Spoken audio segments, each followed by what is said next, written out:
can't wait to take this makeup off. I can't wait. I'm so excited. Cause I can rub my eyelids. And I know. That's why I don't do eyeshadow.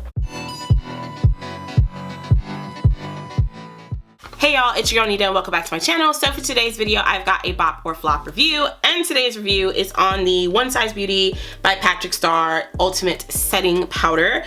This powder retails for $16. For some reason, I got mine for $14, but I think it's because I bought it on sale and I bought it from Sephora. It comes in two sizes. There is a standard size, which is $32, and then a mini size that is travel friendly for $16. It comes in two shades, universal translucent, which is for fair to medium dark skin tones, and it comes in dark deep for dark to very deep skin tones. This small package here is 0.23 ounces, 6.5 grams. And the larger size for anybody, oh, I'm sorry, it's not $32, it's $30. For the larger size, you get 1.2 ounces, 34.5 grams. So you do get a lot of product. I'm gonna leave a picture up here of what the larger size looks like. The mini one doesn't have the little OS on the inside of it. It's just got a standard little shaker thingy on the inside where you just shake out the product. Here's what it looks like. This is the mini one, and it's good. I mean, pretty standard setting powder container. I do like the frosted glass on here. I do think this is cute, and the top is matte, so it'll make it pretty easy to clean. But I'm not gonna lie, the only thing I don't like about frosted glass is you can't see into it. Now, there was a bit of confusion on my end with this powder because originally I ordered the deep dark powder thinking that that would fit me because the model that I initially saw wearing it looked a little closer to my skin tone. And then the way it was described was like, this would be perfect for me. Yeah, until I went on Sephora and then the model wearing deep dark was significantly darker than me, and I was like, maybe we should go with translucent, okay? So a little bit about the powder. It is a super fine powder with a soft matte finish and blurring effect that lasts up to 14 hours and is perfect for everyday setting and buildable baking. The highlighted ingredients are performance powder microspheres, which create a silky smooth texture.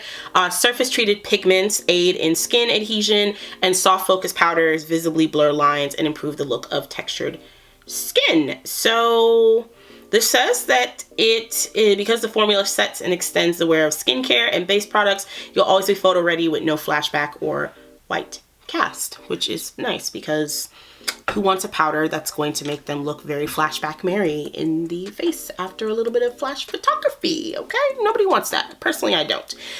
So Patrick Starrr did a setting powder with MAC. I do remember that. And apparently it was really, really good. A lot of people apparently loved the powder that came with his MAC collection. I never tried it because it's been a very long time since I bought a MAC product. I think the last MAC product I went and bought was the MAC paint pot, and I don't know who I was fooling. The paint pot is good, but I mean, I didn't need it. I didn't need it, so I didn't need to go out and buy that, but I did it anyway. So yeah, going to be trying out this powder today. As you can see, I've got my base on. I did a little smoky wing. I used the Subculture palette to achieve this, and I'm trying to get more into using all of the products I already have in my makeup collection instead of me focusing on buying new products, especially eyeshadow palettes. Well, specifically eyeshadow palettes. I have way too many palettes and I don't use all of them, and it's becoming a problem. As I say that after I bought 2 new palettes. I bought the Child palette, but that was important. I needed that Mandalorian palette. And I bought the ColourPop Into Hue palette. You know, I'm a sucker for a rainbow palette, so I bought that during the Thanksgiving sale.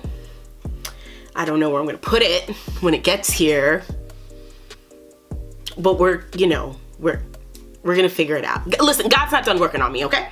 But to achieve this wing, I did dig into my drawer and found that I had these line and define eye tape strips by e.l.f. that I probably bought around the time when I was doing my eye makeup all the time and then just never used.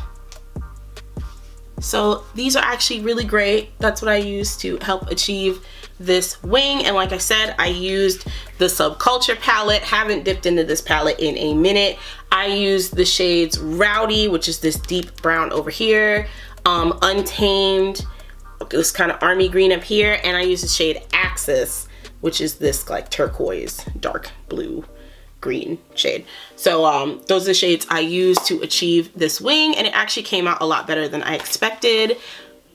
No, I did not film it because I didn't plan on it coming out good. So yeah, thus is life. I'm sorry, y'all. If you would like to see me film a look like this so you can see specifically how I do it, let me know down in the comments. I'll be happy to film it for you. So getting back to the powder, my face is on, base is done. I am wearing a combo because makeup mad scientist over here. I'm wearing a combo of the Rare Beauty foundation by Selena Gomez in the shades 460W and the Urban Decay Stay Naked foundation in the shade 70YW. I really like how this mix comes out, so yeah, you don't have to do that. The Rare Beauty foundation wears very well on its own, as well as the Urban Decay foundation also wears very, very well on its own. I have reviews of both on my channel, and as you guys know, I love reference points. So there'll be eyes above for both reviews if you'd like to check them out. And yeah, so now I'm gonna stop talking so much about things that are not important to this product, and we're gonna keep moving. So we're zoomed in a little bit, and I'm going to put on my concealer because I did not put that on just as yet, and I'm going to be using the Rare Beauty concealer. I've been using this a lot since I bought it, and I'm in the shade 430W. So using products that I know for a fact work, that aren't outside of my routine, because whenever I use a new product, I do like to make sure everything else is my average products that I normally would use, just so I know there's no variation.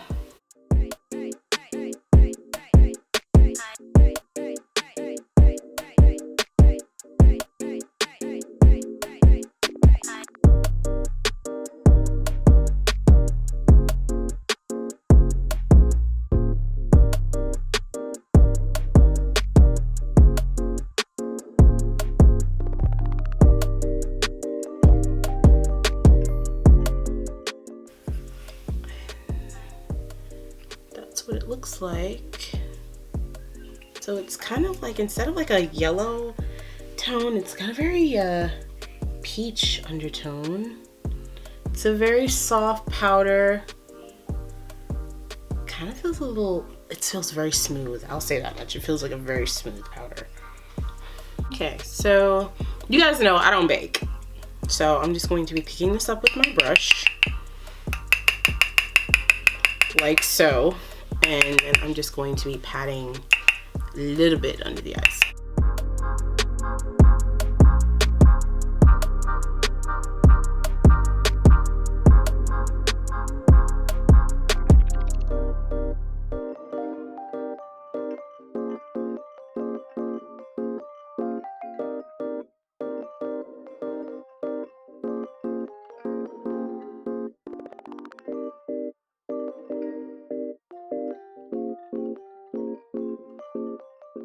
Okay, so just having it on, I do see under here it looks brighter.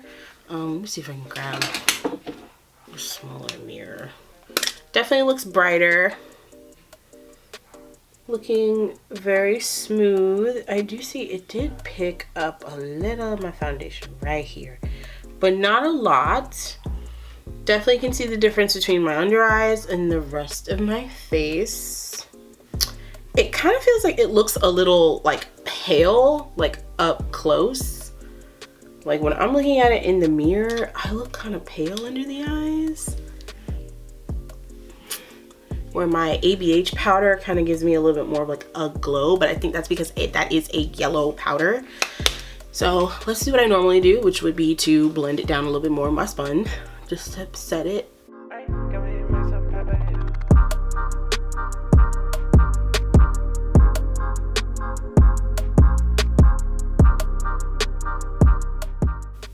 Okay, that looks a little better. That looks a little better now that I've kind of pat that down with my sponge. But it does look very nice under the eyes, I'm not gonna lie. The creasing doesn't look too bad.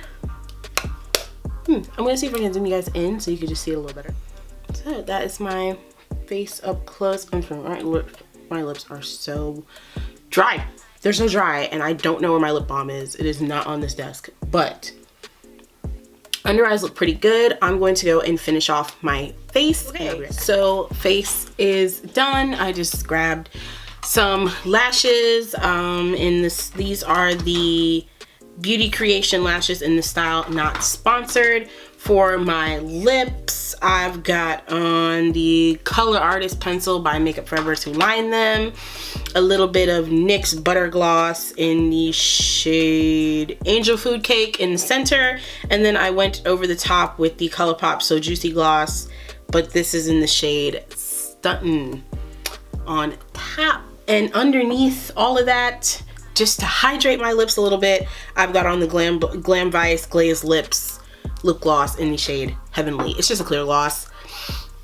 I always go in with a clear gloss as my base just to kind of like revive my lips, especially if I forgot to put on any lip balm. So finished look, face is looking good. As per usual these days, I'm losing light because daylight savings is cruel.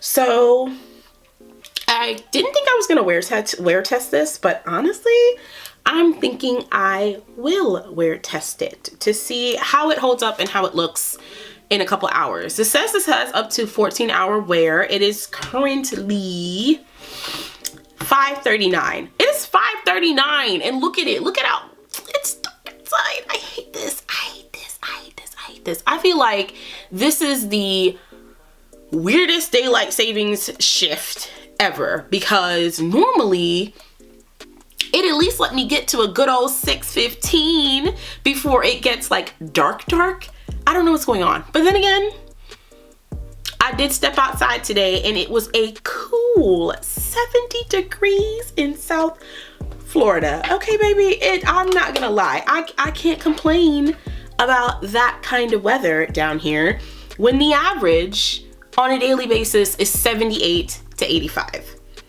It's 61 degrees outside right now, baby. I wish I finished this early enough to take pictures, because I wouldn't have been sweaty. The face would have been sitting. Don't worry, I'm gonna be filming tomorrow, and I'm gonna try and film for the rest of this week, because not only is the skin doing good right now, I'm feeling inspired. So I'm gonna try and get this done early, so then that way hopefully tomorrow's supposed to be 73 degrees. You guys don't understand. I live in South Florida, but I love cold weather. I adore cold weather. There's something about cold weather for me that just does it. It just does it. I don't know what it is. I have no idea, but it's supposed to be 73 degrees tomorrow and sunny.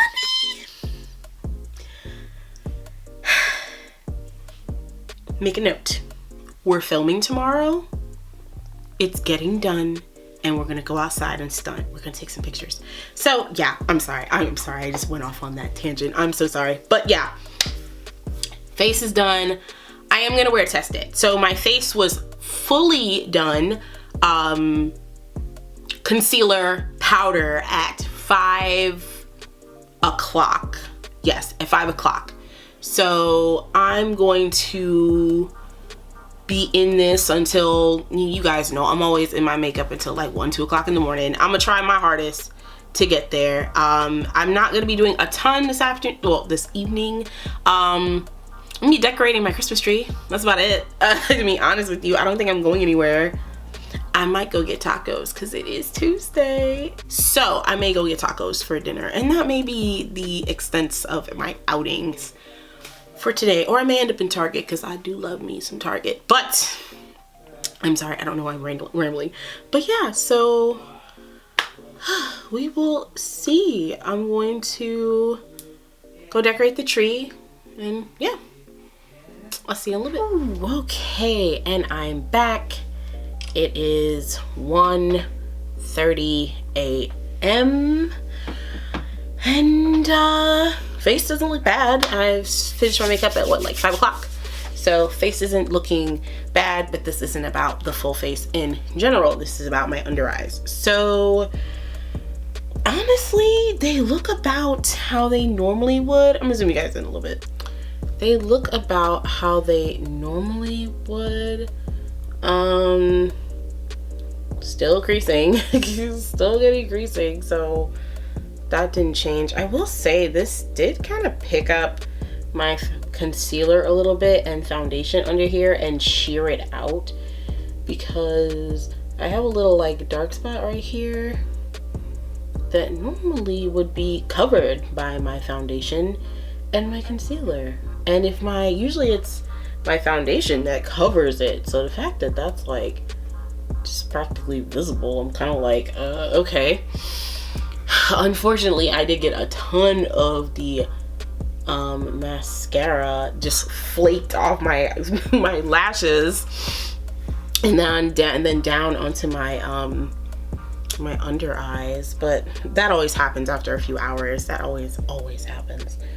So, but other than that, I mean, there is a patch right here that feels a little dry and looks a little dry in the mirror, like it's texture. I'm seeing the texture right here, and normally I wouldn't. I've got some whatchamacallit down there too.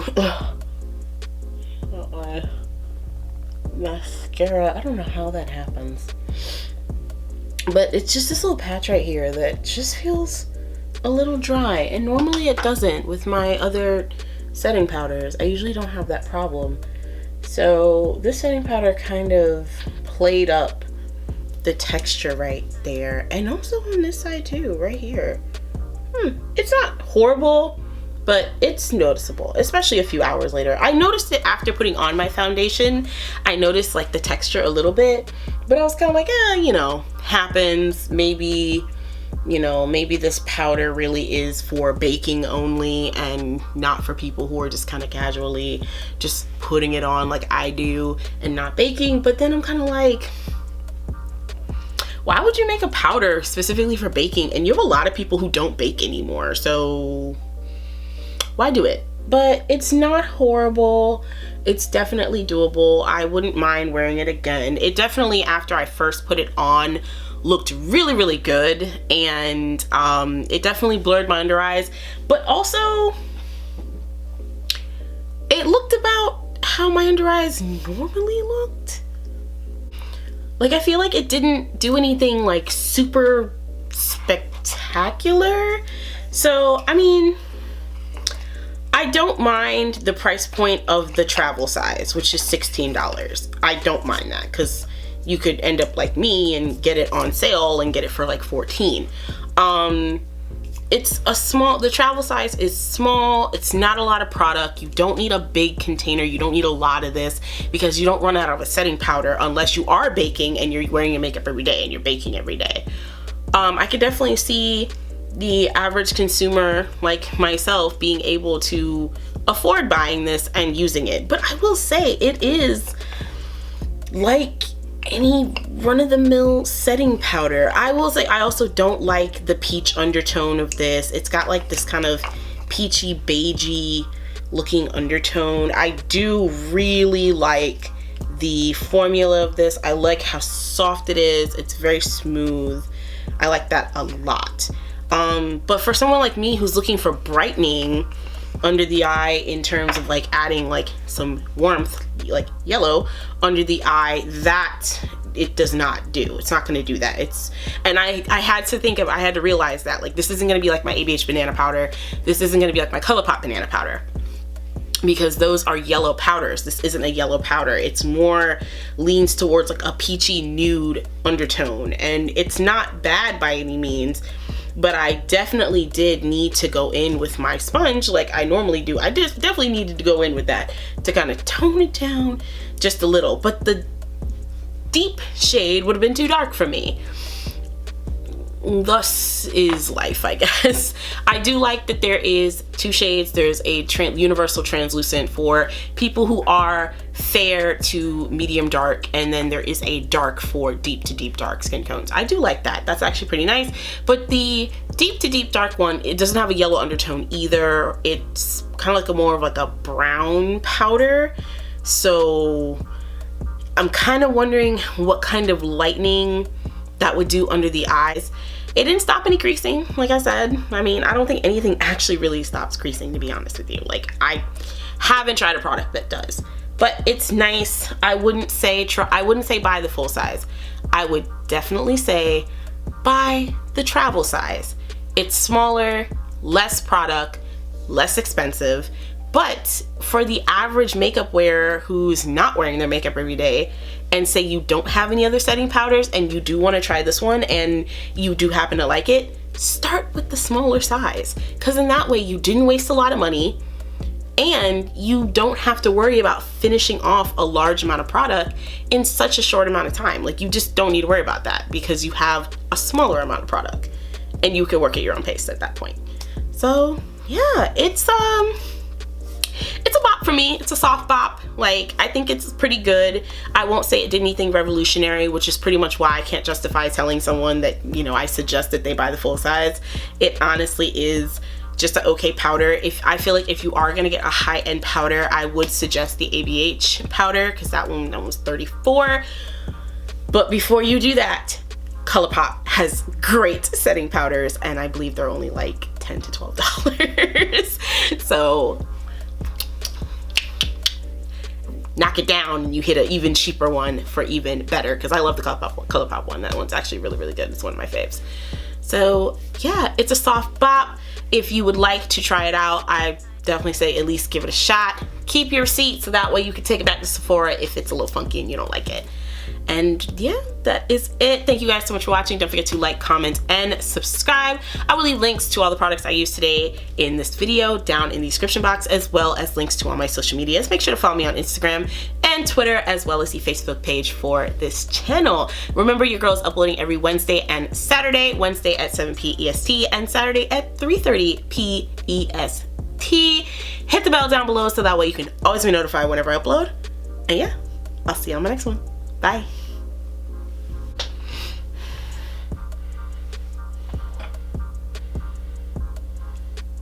It's 50 degrees in Boynton Beach. It's 50 degrees outside.